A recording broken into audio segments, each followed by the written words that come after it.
Hello students, एक बार फिर स्वागत है आपका। फिर से हम कंटिन्यू करेंगे प्रोबेबिलिटी डिस्ट्रीब्यूशन। प्रीवियस वीडियोस में हमने ये सीखा है कि डाइस से रिलेटेड प्रॉब्लम को कैसे सिंप्लीफाई किया जाता है और कॉइन से रिलेटेड प्रॉब्लम्स को हम कैसे एनालिसिस करते हैं। आज हम सीखेंगे कि एक्सपेक्टेड वैल्यू क्या होती है। तो एक्सपेक्टेड वैल्यू का मीनिंग क्या होता है कि जैसे अगर हमने कोई भी एक नंबर ले लिया 5, तो हम क्या बोलेंगे कि expected value of 5 is 5, expected value of 3 is 3, क्योंकि ये क्या है, हमारे कांस्टेंट नंबर्स है। तो इनके हम वैल्यू को हम इजीली डिफाइन कर सकते हैं कि what is the expected value of 5 is 5, expected value of 3 is 3। तो प्रोबेबिलिटी के केस में हमारे पास है, हमको पूछा जाएगा what is the expected value of that probability function. तो चलिए देखते हैं होता क्या है एक्सपेक्टेड वैल्यू। तो जैसा हमने पढ़ा है कि दो टाइप के वेरिएबल्स होते हैं हमारे, एक होता है डिस्क्रीट रैंडम वेरिएबल और एक होता है हमारा कंटिन्यूअस रैंडम वेरिएबल। तो यहाँ पे हम किसकी बात कर रहे हैं, let x be the discrete random variable. कोई भी अगर हमारे पास डिस्क्रीट रैंडम वेरिएबल होगा और उसकी वैल्यूज मान के चलिए x1 x2 x3 and so on up to xn तक की उसकी वैल्यूज डिफाइन की गई है। और वैल्यूज के साथ साथ क्या होगी, उनकी प्रोबेबिलिटीज भी होगी, p1 p2 p3 and so on up to कहां तक। जितनी हमारी वैल्यूज होगी उतनी ही हमारी क्या होगी, प्रोबेबिलिटीज होगी। जैसे हमने दो कॉइन के केस में पढ़ा था कि हेड आने के चांसेस कितने हैं, तो एक हो सकता है कि 0 हेड हो, 1 हेड हो या 2 हेड हो, तो उनकी हमने प्रोबेबिलिटीज डिफाइन की थी। तो वही है हमारे पास में x1 x2 x3 और ये हमारी उनकी क्या है, प्रोबेबिलिटीज रिस्पेक्टिवली अगर हम मान लें। तो देखिए then expected value of random variable x is denoted by e of x। हम इसको कैसे लिखते हैं, कैपिटल E और ब्रैकेट में लिखा जाता है इसको x। तो ये हो जाएगा हमारा e ऑफ x। तो e ऑफ x की जो वैल्यू है वो हम कैसे एनालिसिस करते हैं, x1 into p of 1 plus x2 into p of 2, x3 into p3 and so on up to xn into pn। तो देखिए हमने एक्सपेक्टेड वैल्यू ऑफ x लिखा हुआ है, x1 p1 x2 p2 and so on up to xn pn। बस इन दोनों function को हमको क्या कर देना है, मल्टीप्लाई कर देना है। तो मल्टीप्लाई करने से हमको क्या मिल जाएगा, उसकी एक्सपेक्टेड वैल्यू मिल जाएगी हमको। अब इसी को अगर हमको शॉर्ट फॉर्म में लिखना है कि हमको 1 2 3 4 अप टू n नंबर्स हमको नहीं डिफाइन करना है, तो हम क्या कर सकते हैं, यहाँ पे क्या हुआ है, x की वैल्यूज का समेशन है और मल्टीप्लाई में क्या है, प्रोबेबिलिटीज है। तो हम क्या लिख सकते हैं, summation of x of I p of I can take any number, I varies from 1 2 3 and so on up to कहां तक रहेगा, ये भी n तक रहेगा। अगर हम I की वैल्यू 1 पुट अप करें तो x1 p1, I की वैल्यू 2 पुट अप करें तो x2 p2 और बीच में क्या आएगा, समेशन। तो समेशन का हम सिंबल यूज कर सकते हैं। तो ये कहलाता है एक्सपेक्टेड वैल्यू ऑफ x। तो जनरली हम क्या करते हैं, मीन को ही, मीन कभी कभी हमको पूछा जाता है कि मीन क्या होता है। तो मीन मतलब होता है एवरेज, एवरेज मतलब क्या होता है यहाँ पर, एक्सपेक्टेड वैल्यू ऑफ x। इसको हम डिफाइन करते हैं एक्सपेक्टेड वैल्यू ऑफ x। ये हो जाएगा एक्सपेक्टेड वैल्यू ऑफ x। तो जैसे देखिए e ऑफ x हम कैसे फाइंड आउट कर सकते हैं, e of x is defined as summation of x into हमने लिखा प्रोबेबिलिटी ऑफ x। देखिए जो भी x फंक्शन है उसकी क्या है, प्रोबेबिलिटी, तो उन दोनों का क्या है, मल्टीप्लीकेशन। तो हम इसको इस तरीके से लिख सकते हैं। अगर हमको फाइंड आउट करना है expected value of any value का स्क्वायर, अगर हमको फाइंड आउट करना है, तो देखिए यहाँ x था तो यहाँ पर x आया, तो सिमिलरली हम क्या लिख सकते हैं इसको, x square into p of x। हम इस तरीके से लिख सकते हैं। अगर मान के चलिए यहाँ पे और कोई और फंक्शन ले लूं, मान के चलिए e ऑफ x क्यूब, तो यहाँ पर क्या आ जाएगा, x cube into p of x। अगर हम लेंगे x टू द पावर 4 तो यहाँ आएगा x to the power 4 into p of x। तो आप इस तरीके से उसको एनालिसिस कर सकते हैं। तो हमको बेसिकली क्वेश्चन में, एग्जाम में क्वेश्चन क्या पूछा जाता है, find the expected value of x। ये हमारा पहला क्वेश्चन हो सकता है। दूसरा क्वेश्चन जो है वो हमारा क्या हो सकता है, find out the variance. Variance मतलब क्या होता है, वेरिएंस इसको हम डिनोट करते हैं सिग्मा स्क्वायर से, और इसका मीनिंग होता है measure of uncertainty. Uncertainty, measure of uncertainty मतलब क्या होता है कि देखिए अगर हम क्या करें, मीन वैल्यूज पे से ही हम क्या कर सकते हैं, वेरिएंस फाइंड आउट कर सकते हैं। और इसको नॉर्मली हम VAR ऑफ x से भी डिनोट कर सकते हैं, या फिर हम लिख सकते हैं V ऑफ x, जैसा भी आपको सुटेबल लगे रीड आउट करने में, वेरिएंस ऑफ x या V ऑफ x। तो इसका जो वैल्यू है वो होता है e of x square minus e of x का होल स्क्वायर। तो देखिए आप इससे समझ सकते हैं e ऑफ x का क्या रहेगा, होल स्क्वायर रहेगा यहाँ पर। तो हम क्या कर सकते हैं, e ऑफ x हम फाइंड आउट कर सकते हैं expected value of x by using this relation. और e ऑफ x का स्क्वायर मतलब क्या हो जाएगा, x square into p of x। तो हम इस रिलेशन से वेरिएंस इसका फाइंड आउट कर सकते हैं। तीसरा आ जाएगा हमारे पास में standard deviation. Standard deviation, third term जो आपकी यूज में आएगी स्टैंडर्ड डेविएशन, इसको हम डिनोट करते हैं कैसे, सिग्मा से। ये इसका सिंबल होता है सिग्मा का। तो स्टैंडर्ड डेविएशन क्या होता है, deviation from the mean value. अब मीन वैल्यू क्या हो सकती है, जैसे मान के चलिए कि मुझे मेरे घर से एक पर्टिकुलर डेस्टिनेशन के ऊपर जाने में नॉर्मली मुझे 5 मिनट्स लगते हैं, है ना। कोई भी एक डेस्टिनेशन मेरा है कि जहां पर मैं जाता हूं तो मुझे क्या लगता है, ऑन एन एवरेज 5 मिनट्स लगते हैं। लेकिन कभी क्या होता है कि मैं 4 मिनट में ही उस लोकेशन पर रीच कर जाता हूं, कभी क्या होता है कि मुझे 6 मिनट्स लग जाते हैं। तो हुआ क्या है यहाँ पर, 5 + -1 हमने बोला कि अगर हम माइनस कर दे तो कितना आएगा 4 मिनट, या फिर क्या होगा प्लस कर दे तो आ जाएगा 6 मिनट, और इन बिटवीन वैल्यू क्या है 5 मिनट। तो हुआ क्या हमारे पास में, there is a deviation of 1 minute from the mean value. Mean value से जो डिफरेंस आता है इसको हम क्या डिफाइन करते हैं, स्टैंडर्ड डेविएशन बोलते हैं। तो स्टैंडर्ड डेविएशन निकालने के लिए सिंपल सा रिलेशन है, सिग्मा इज गिवन बाय, देखिए ये सिग्मा स्क्वायर है और ये क्या है सिग्मा है, तो इसका रूट ले लीजिए तो क्या मिल जाएगा सिग्मा। तो हम ये लिख सकते हैं under root of variance of x बोल सकते हैं हम इसको। तो इस तरीके से हम क्या कर सकते हैं कि अगर एक्सपेक्टेड वैल्यू हमने निकाल ली तो हम उसका क्या निकाल सकते हैं, वेरिएंस निकाल सकते हैं, और वेरिएंस अगर हमने निकाल लिया तो उसका क्या निकाल सकते हैं, स्टैंडर्ड डेविएशन भी हम उसका फाइंड आउट कर सकते हैं इजीली। तो ये बेसिकली अच्छे फॉर्मूलेस आप अच्छे से नोट डाउन कर लीजिए अपनी नोटबुक में, और फिर हम आगे बढ़ेंगे।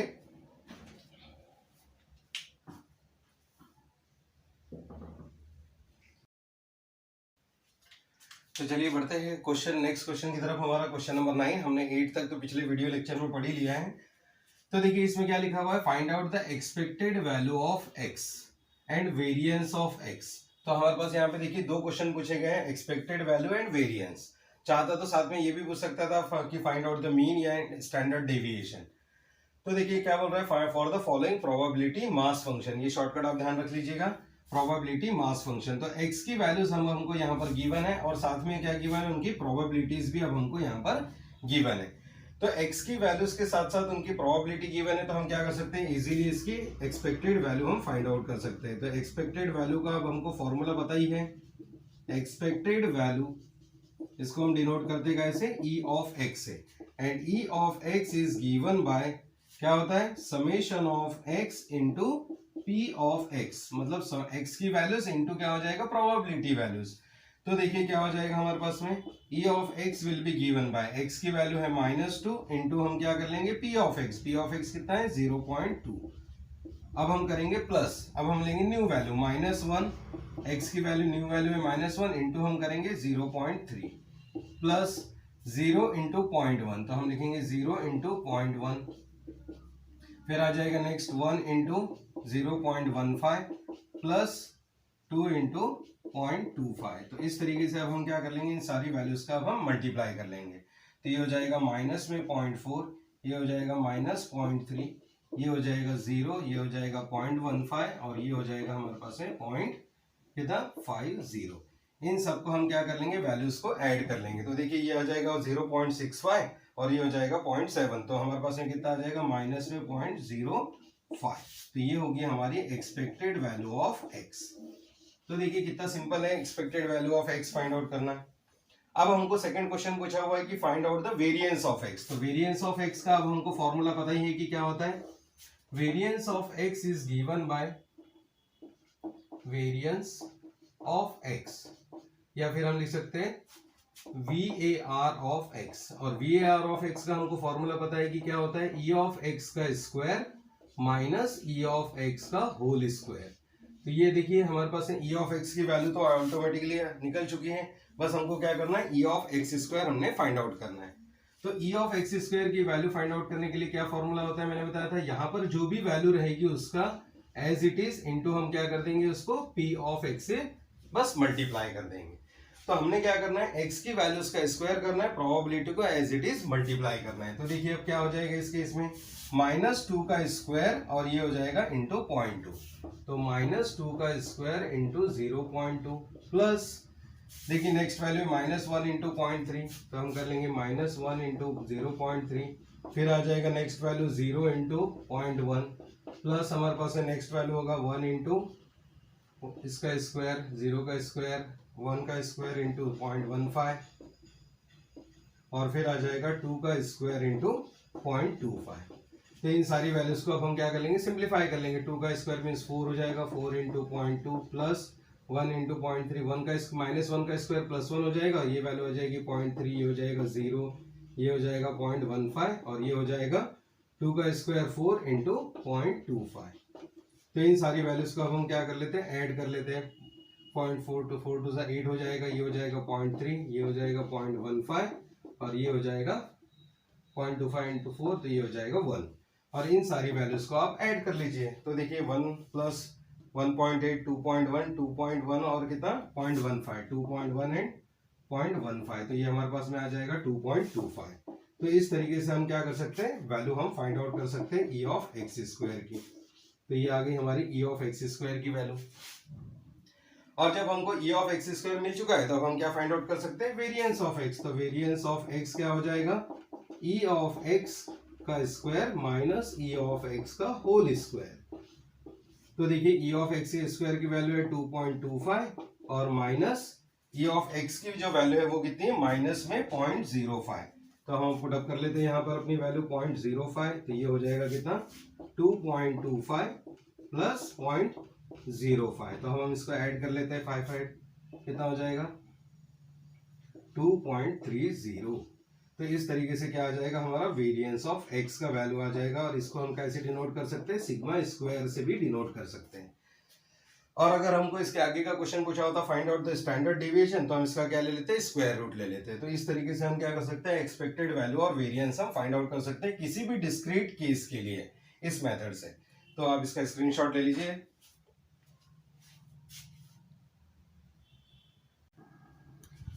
तो चलिए आगे बढ़ते हैं अब हम क्वेश्चन नंबर 10 की तरफ। अब हमको देखिए क्वेश्चन में क्या लिखा हुआ है, find out the expected value and variance of x. बिल्कुल सेम टाइप का क्वेश्चन है, लेकिन अब यहाँ पे हमको प्रोबेबिलिटी वैल्यूज गिवन नहीं है। आप देख सकते हैं यहाँ पे कोई टेबल गिवन नहीं है। तो expected value and variance of x find out करने के लिए क्या है, देखिए where x is the number obtained on the upper most face when a fair die is thrown. तो x क्या इंडिकेट कर रहा है, एक ऐसा नंबर जब भी हम डाई थ्रो करेंगे तो डाई की जो टॉप में जो नंबर आने वाला है वो। अब देखिए डाइस में तो आपको पता है कि 1 से लेके 6 तक के डॉट्स होते हैं हमारे पास में। तो हमारे पास हो सकता है कि 1 नंबर आ जाए, कभी हो सकता है कि 2 आ जाए, कुछ भी हो हमारे पास हो सकता है कि डाई में हमारे पास में क्या होता है कि हमारे पास 6 अलग अलग पॉइंट्स होते हैं। यहाँ 1 रहेगा तो यहाँ क्या रहेगा 2 रहेगा, तो यहाँ इस फेस पर 3 रहेगा। तो कोई भी जो है नंबर जो है हमारे पास में कहाँ आ सकता है, अपर मोस्ट फेस पर आ सकता है, अपर मोस्ट फेस पे। तो यहाँ पे सैंपल स्पेस क्या बनेगा हमारे पास है, एक डाई को हम थ्रो कर रहे हैं तो सैंपल स्पेस क्या हो जाएगा, सैंपल स्पेस एंड ये हो जाएगा हमारे पास में s इज इक्वल टू 1 भी आ सकता है, 2 भी आ सकता है, 3, 4, 5 या फिर हो सकता है हमारे पास में 6 तक के हमारे पास में नंबर्स आ सकते हैं, है ना। अगर हम अपने सॉल्यूशन की बात करें तो अब देखिए 6 तक के नंबर्स तो आ ही सकते हैं। तो अब इसकी प्रोबेबिलिटी क्या होगी, कोई भी एक नंबर ऊपर आने के चांसेस क्या होंगे, अपर मोस्ट फेस पे एक ही चांस होगा, कितने में से, 6 में से। तो अब देखिए हमारे पास प्रोबेबिलिटी जो होगी इस केस में क्या हो जाएगी, डाइस के केस में एक ही डाइस हम थ्रो कर रहे हैं तो probability p of x will be equals to कितना हो जाएगा, 1 आउट ऑफ 6। अब सोचिए 1 आउट ऑफ 6 क्यों है, क्योंकि 1 भी आ सकता है तो 1 आउट ऑफ 6। अगर 2 नंबर भी आए तो भी क्या हुआ, 6 में से ही कोई एक नंबर आ रहा है, मतलब क्या हो गया हमारे पास है 6 में से क्या हो रहा है, कोई भी एक नंबर ही एट ए टाइम सेलेक्ट हो सकता है। तो अब देखिए इसकी प्रोबेबिलिटी कैसे हम लिख सकते हैं, x लिख सकते हैं और उसका p ऑफ x। तो x के लिए वैल्यूज क्या हो सकती है, x में 1 भी आ सकता है, 2 भी आ सकता है, 3, 4, 5 या फिर क्या हो सकता है हमारे पास 6 भी आ सकता है। और इनकी अगर प्रोबेबिलिटीज की बात करें तो 1 आने के भी चांसेस 1/6 है, तो 2 आने के चांसेस भी 1/6 ही है, 3 के भी चांसेस 1/6, 4 के चांसेस 1/6, 1/6 है 1/6। तो कोई भी डिजिट आने के चांसेस कितने हैं, 1/6। अगर आप इनका टोटल करेंगे तो कितना आ जाएगा, 6/6 दैट इज इक्वल टू 1 ही आने वाला है।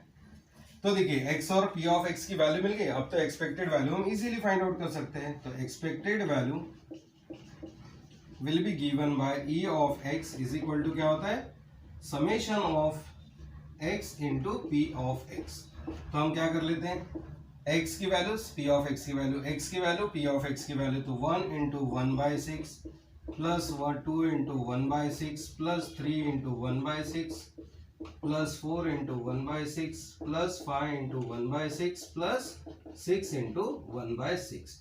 तो देखिए यहाँ पे सब में 1/6 तो कॉमन ही निकल सकता है, इन सब का सम आ जाएगा 1 + 2 + 3 + 4 + 5 + 6। तो इन सब का सम कर लीजिए। देखिए ये हो जाएगा 3 3 6 10 10 15 21, तो ये हो जाएगा 21 आउट ऑफ 6, 21/6। तो ये हो गई हमारी ई ऑफ एक्स की value, expected value of x. और जैसा हमने पिछले क्वेश्चन में सिंप्लीफाई किया था, तो अब हम क्या कर सकते हैं, इसका वेरिएंस भी फाइंड आउट कर सकते हैं। तो variance of x is given by E of x का square minus E of x का होल स्क्वायर। तो ई ऑफ एक्स का स्क्वायर आपको पता ही है कि कैसे फाइंड आउट करते हैं, summation of x square into p of x. तो एक्स की वैल्यू का स्क्वायर इंटू क्या करेंगे हम, पी ऑफ एक्स। तो इन वैल्यूज का स्क्वायर कर लेंगे और इन वैल्यूज को एज इट इज मल्टीप्लाई कर लेंगे। तो क्या हो जाएगा, 1 का स्क्वायर इंटू 1/6 प्लस 2 का स्क्वायर इंटू 1/6 प्लस 3 का square into 1/6 and so on. 4 का स्क्वायर 1/6 प्लस 5 का स्क्वायर इंटू 1/6 प्लस 6 का स्क्वायर इंटू 1/6। और सब में से क्या कर सकते हैं हम, 1/6 कॉमन निकाल सकते हैं। 1 का स्क्वायर 1, 2 का स्क्वायर 4, ये हो जाएगा 9, ये हो जाएगा 16, 25 और 6 का स्क्वायर हो जाएगा 36। तो इस तरीके से अब हम क्या कर सकते हैं, अपना कंप्यूटेशन हम कर सकते हैं। तो जब हम कंप्यूटेशन करेंगे तो हमारी वैल्यू क्या आएगी,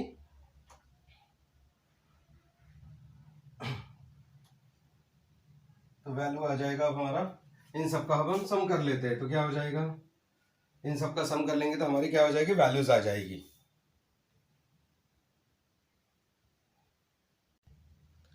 तो ये हमारा आ जाएगा 91/6।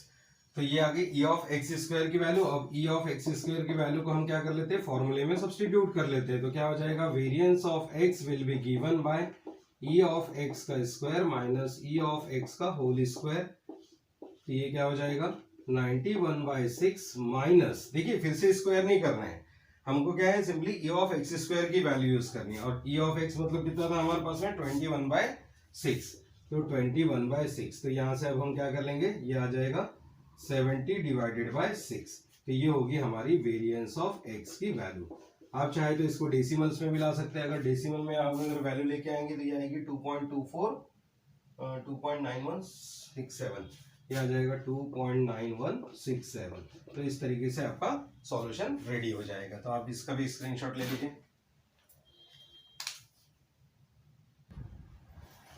तो चलिए देखते हैं क्वेश्चन नंबर 11। अब इसमें भी कोई हमको टेबल गिवन नहीं है, हमको पूछा हुआ है find out the mean. Mean मतलब मैंने पहले ही बताया आपको, E of x. E of x मतलब expected value of x of a number of heads in 3 tosses of a fair coin. अब आपने 3 बार टॉस किया था फेयर कॉइन का, तो क्या होता है हमारे पास में 8 सैंपल्स बनते हैं। ये अब हमको तो पता ही है पहले से। तो देखिए सैंपल्स हम बना लेते हैं। सैंपल स्पेस क्या हो जाएगा हमारे पास में, sample space S will be given bye.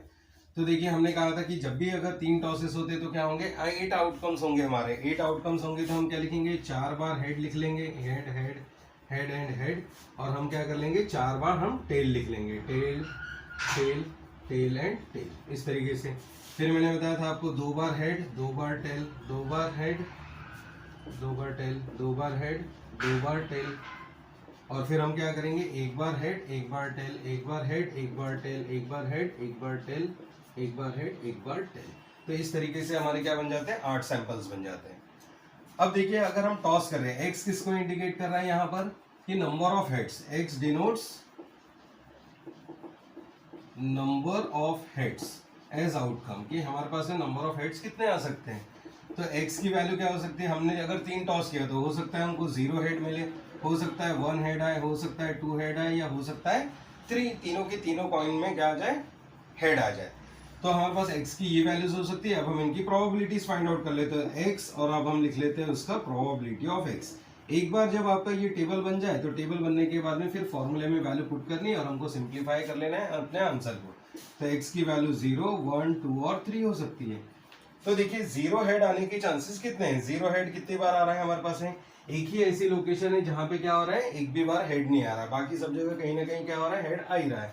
तो 1 आउट ऑफ 8 हमारे पास में सैंपल स्पेस में है वैल्यूज। तो 8 में से एक ही लोकेशन ऐसी है जहां पे क्या हो रहा है कि 0 हेड आ रहा है। फिर देखिए 1 हेड आने के चांसेस कितने हैं, तो ये एक लोकेशन है 1 हेड, 1 हेड एंड 1 हेड, तो 3 ऐसी लोकेशंस हैं। तो 3 आउट ऑफ 8 है ना। 2 हेड आने के चांसेस कितनी जगह पर है, ये 2 हेड है, ये भी 2 हेड है, ये भी 2 हेड है, मतलब 3 ऐसी लोकेशंस है जहां पे क्या हो रहा है, हेड आ रहा है। और 3 हेड आने के चांसेस कहाँ पर है, एक ही ऐसी लोकेशन है, तो 1 आउट ऑफ 8। तो आप इनका सम कर लेंगे तो फिर से क्या आ जाएगा, टोटल 1 ही आने वाला है। अब हम निकाल सकते हैं मीन। तो मीन यानी आपको पता है, ये मीन मतलब क्या हो जाता है, एक्सपेक्टेड वैल्यू। मीन मीन्स क्या होता है, एक्सपेक्टेड वैल्यू।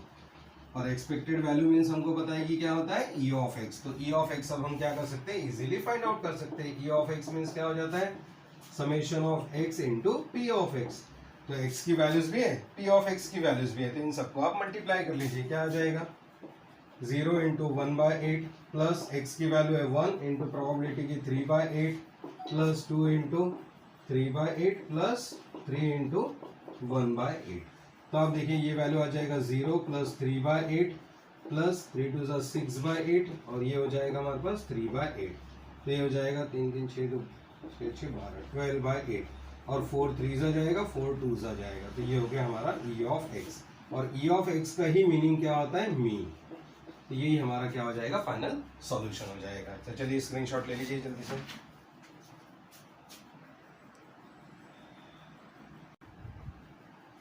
तो चलिए आगे बढ़ते हैं। अब हम क्वेश्चन नंबर 12 की तरफ। आप देखिए इसमें क्या गिवन है, अब 2 डाइस है, 2 डाइस को थ्रो किया गया साइमल्टेनियसली और x का डिनोट कर रहा है नंबर ऑफ सिक्सेस। अब जरूरी थोड़ी कि हम जब अगर डाइस फेंके तो हमारे पास दोनों ही इसमें 6 आ जाए।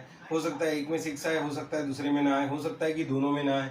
तो अब हमको देखिए यहाँ लिखा है x denote the number of 6x। तो find out the expectation of x। Expectation of x मतलब क्या हो गया, एक्सपेक्टेड वैल्यू ऑफ x हमको फाइंड आउट करनी है। तो देखिए पहले तो हम डाइस के लिए हम क्या कर लेते हैं, इसका सैंपल स्पेस बना लेते हैं। तो डाइस का सैंपल स्पेस क्या होता है, सैंपल स्पेस हमको पता है कि 2 डाइस अगर थ्रो कर रहे हैं तो कितने कॉम्बिनेशंस बनेंगे, n ऑफ s, या फिर हम बोल सकते हैं s। तो ये बन सकता है 1 1 1 2 1 3 1 4 1 5 1 6 लाइक दिस। फिर अब हम ऐसे ही कर सकते हैं 2 से लेके 2 1 2 2 2 3 2 4 2 5 2 6। तो इस तरीके से अब हम क्या कर लेंगे, इसका सैंपल स्पेस हम बना लेंगे 3 2 3 3 3 4 3 5 एंड देन 3 6। फिर हम बना लेंगे 4 1 4 2 4 3 4 4 4 5 4 6। फिर हम बना लेंगे 5 1 5 2 5 3 5 4 5 5 5 6। और फिर हमारे पास में बन सकता है 6 1 6 2 6 3 6 4 6 5 और ये बन सकता है लास्ट 6 6। तो देखिए टोटल हमारे पास में कॉम्बिनेशंस कितने बन सकते हैं, n ऑफ s की वैल्यू जो है वो कितनी आ सकती है, नंबर ऑफ सैंपल स्पेस की 36 हमारे पास पॉसिबल कॉम्बिनेशंस है। ये हमको तो पता है कि सैंपल स्पेस अगर हम 2 डाइस का बनाए तो कितना बनता है, 36 कॉम्बिनेशंस बनते हैं। तो अब देखिए x क्या इंडिकेट कर रहा है यहाँ पर, x डिनोट्स, x जो है वो डिनोट क्या कर रहा है, डिनोट्स नंबर ऑफ सिक्सेस। अब नंबर ऑफ सिक्सेस कितने हो सकते हैं, हो सकता है एक भी 6 ना आए, हो सकता है एक 6 आ जाए, हो सकता है कि दोनों के दोनों 6 आ जाए। तो देखिए x की क्या क्या वैल्यू हो सकती है, 0 number of sixes, 1 number of sixes, या फिर ज्यादा से ज्यादा 2 सिक्सेस आ सकते हैं, क्योंकि हम 2 डाइस फेंक रहे हैं। तो एक में भी 6 नहीं आएगा, हो सकता है एक में 6 आए दूसरे में ना आए, हो सकता है कि दोनों में ही 6 आ जाए। तो x की कितनी पॉसिबल वैल्यूज है, 0 1 या 2 ही हो सकता है। तो अब देखिए 0 के लिए अब हम फाइंड आउट करते हैं कि अब हम इसका प्रोबेबिलिटी टेबल अगर हम बना ले तो क्या बनेगा, देखिए इस तरीके से कि 0 1 एंड 2, 0 1 एंड 2 में। तो देखिए 0 नंबर 0 6 आने के चांसेस कितनी जगह पर है, तो एक भी जगह 6 नहीं चाहिए। तो देखिए ये हमारे पास 5 लोकेशन ऐसी है, 5 10, ये हो गए 15, ये हो गए 5 और 20, ये हो गए हमारे पास में 5 25। तो 25 ऐसी लोकेशंस है जहां पर एक भी 6 नहीं आ रहा है। इन सब में देखिए 6 6 यहाँ पे एक नहीं एक बार तो आ ही रहा है, तो इनको छोड़ दीजिए आप। 0 नंबर ऑफ सिक्सेस, एक भी 6 नहीं चाहिए। तो ऐसी कितनी लोकेशंस हैं, 5 5 5 5 एंड 5। तो ये हो जाएगी 25 आउट ऑफ कितने में से, 36 केसेस में से। तो 36 केसेस में से कितने हो गए, 25 केसेस ऐसे हैं जिसमें 0 6 आ रहे हैं। अब 1 टाइम 6 आने के चांसेस देखते हैं। तो अब देखिए यहाँ पे दिख रहा है 1 6, यहाँ पे भी 1 2 3 4 5 6 7 8 9 10। तो 10 ऐसी लोकेशंस है जहां पर कि क्या हो रहा है कि सिंगल टाइम 6 आ रहा है। तो हम लिख सकते हैं 10 लोकेशंस आउट ऑफ 36। और फिर देखिए 2 टाइम 6 आने के चांसेस कितनी जगह पर है, एक ही जगह पर है। तो हम लिख सकते हैं 1 आउट ऑफ 36। तो बस अब देखिए अब हमारा प्रॉब्लम हो गया है, टेबल अगर फॉर्म हो गया तो अब हम क्या कर सकते हैं, इसका एक्सपेक्टेड वैल्यू इजीली फॉर्म कर सकते हैं। तो E of x will be given by summation of x into P of x. तो मेन होता है आपके लिए क्या कि इस टेबल को फॉर्मुलेट करना कि एक्स की वैल्यूज क्या हो सकती है और उसकी पॉसिबल प्रोबेबिलिटीज क्या हो सकती है, तो वो हमको कंप्यूट करते आना चाहिए। एक बार अगर आपका ये टेबल फॉर्म हो गया तो टेबल फॉर्म होने के बाद तो सिंपली आपने क्या करना है कि फॉर्मूला ही अप्लाई करना है। तो देखिए क्या हो जाएगा, 0 into 25/36 plus 1 into 10/36 plus 2 into 1/36। तो ये हो जाएगा 0 प्लस 10/36, 10/36 प्लस 2/36, तो ये हो जाएगा 12/36। तो ये हो जाएगा 1/3। तो ये हो गई हमारी एक्सपेक्टेड वैल्यू ऑफ एक्स, भारतीय 36। तो इस तरीके से हम क्या कर सकते हैं, फाइंड आउट कर सकते हैं अपनी प्रोबेबिलिटी। तो चलिए जल्दी से इसका स्क्रीनशॉट ले लीजिए। तो इस वीडियो को मैं आज यहीं एंड करूंगा, क्योंकि अब इसके बाद में हमारे पास और 4 न्यूमेरिकल्स बचे हुए हैं, जो कि हम क्या करेंगे नेक्स्ट वीडियो में इसको कंटिन्यू करेंगे। तो आप तब तक इनकी प्रैक्टिस कर लीजिए ताकि आपको आगे के प्रॉब्लम्स भी समझने में आसानी हो और हमारी 7 पॉइंट एक्सरसाइज तब हमारी कंप्लीट हो जाएगी। So thank you for watching this video, have a good time.